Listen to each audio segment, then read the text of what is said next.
So I just packed everything I knew into a single book. I didn't want to stretch it out. I made it into a workbook/book so that people can work through their own stuff and start finding healthier partners. Yeah, no, that makes a lot of sense because we are just out here, swiping left and right or trying to meet people organically, but not really knowing what's really beneath the surface of that person. And, if what we are getting ourselves into is healthy or not, because sometimes, like you said, sometimes we've never really known what a healthy relationship looks like. So if you could pitch to somebody in their 20s or their 30s or even their 40s to read your book, how would you explain to them what it's about? This is a book that helps you to identify what toxic looks like, whether it be toxic within yourself, which we all have toxic habits we got to work through, or toxic within other people. This allows you to work through to figure out what is it that you're looking for in a partner. What does healthy communication look like? What does healthy versus toxic look like? So this is the kind of book that you're not just going to read all the way through. You're actually going to work on yourself while reading the book.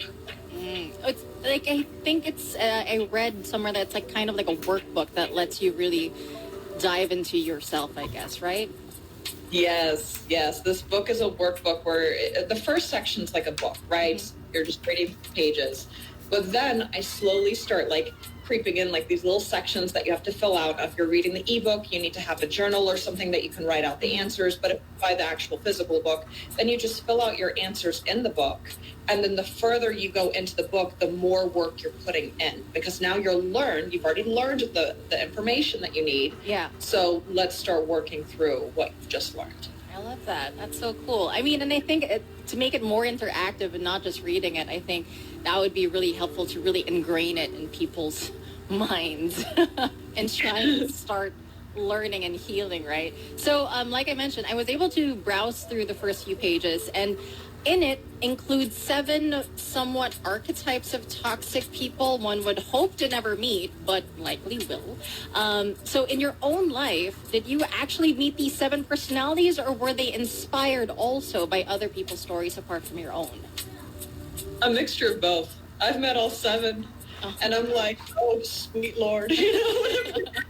When you meet some of these people, like the narcissist and people that are just highly toxic versus, I have like the insecure bear that's not as toxic, but it can still impact you. And I think all of us can relate to the, toxic person of the insecure bear, because I think all of us have a little bit of that within us, a little bit of insecurity, a little bit of fear because of the things that we've been through.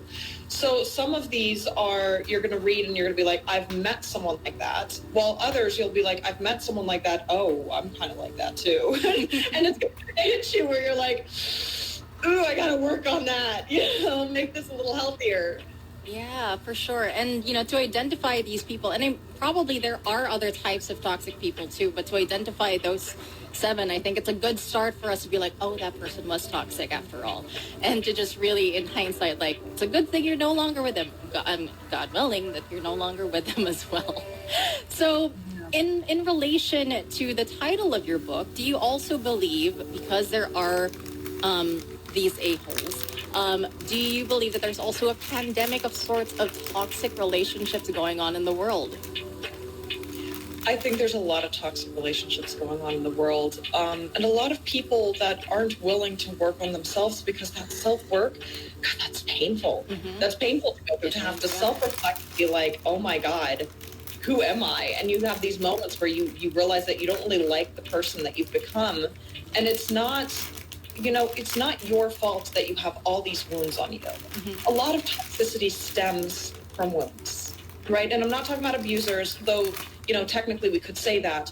I'm talking about just people who have toxic habits. Yeah. It's learned behaviors, it's wounds that they've carried, things that they haven't healed from.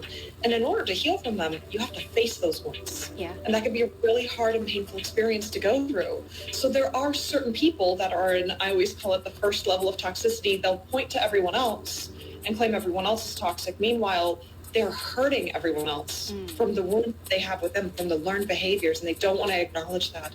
Those aren't typically people that won't change. They don't want to change.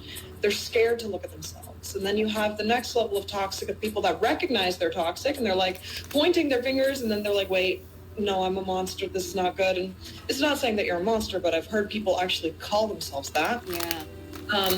But then they don't want, it's just too painful. It hurts too much. They don't want to do it. So they end up, they tend to just, you know, they feel sorry for themselves, which is okay, you know, because they have been through a lot. Right. But they also don't want to work on healing those wounds because it is so painful. And you have the third layer of toxic where the level of toxic where, they have the wounds and it's so painful, but they're like, I don't want to be this person anymore. Mm-hmm. I don't want to hurt others because I'm hurting. I want to work on myself. I want to heal. I want to be better. I want to change these habits that I've learned, these survival habits. Yeah. So they start to work on themselves, but they're still going to be kind of toxic. Those are the people that, you know, I'm always like, this could be healthy. This could be a healthy relationship because they're working on themselves. We're all mostly at level 3 or level 4. Level 4 is you've put in years worth of work. And you're able to have a healthy relationship. You're able to handle conflict in a healthy way. You know, yes, you have struggles. We all have struggles. Mm-hmm. But you've worked through a lot of those struggles. And no, you're not perfect, but you're at least trying to be the best version of yourself. Yeah, and I really hope, like, this is the one thing that I've also been realizing as of late. It's like a lot of people really aren't, sometimes they're not they're just not aware of, like, how much hurt they are giving to other people, or like how toxic they are. Sometimes maybe they even know they are, but they don't want to do the work, or they're just like, it's just the way I've always been, which is actually, you know, very negative and very, what do you call this? It's a very negative way of just like thinking about themselves, like they can't grow. Now, for the monsters who are tuned in, by the way, I'm speaking to Angelica Koch. She is the author of The A-Hole Pandemic. Hopefully it's the last time I'll say it in this first half of the show, too. But she's also a Master Certified Life Coach and a Certified Relationship Coach. Now, Angelica, in your own life, though, could you share with us what was probably one of the most toxic relationships that you had, and how did you find your way out of it? The most toxic relationship I had, I'm going to try to keep this as PG as possible.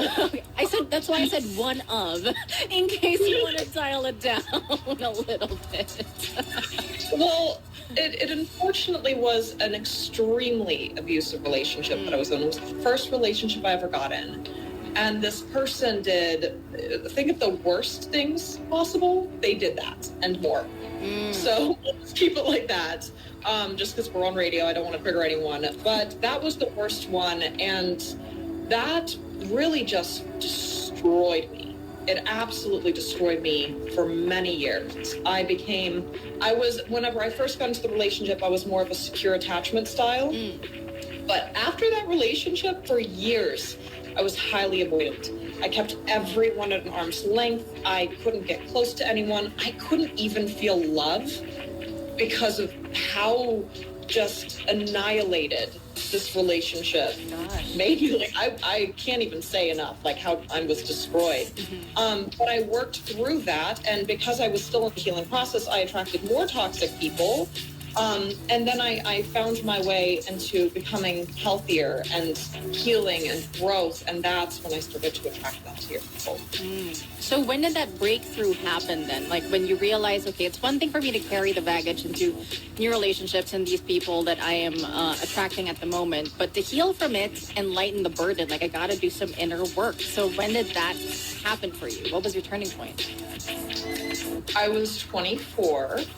And I have to word this so carefully. I remember I was on the bathroom floor and I was crying my eyes out. And I realized I have two choices. I either don't move forward anymore with my life, or I work on healing because I can't do this anymore. I can't feel this way anymore. I can't live like this anymore. I can't. And so that was my turning point. I ended up deciding the other direction, and I went to Barnes & Noble, and I remember I just started grabbing every self-help book I could off the shelf on healing and abuse and everything I could. And I remember just walking over to the counter and just buying all of them. And one by one,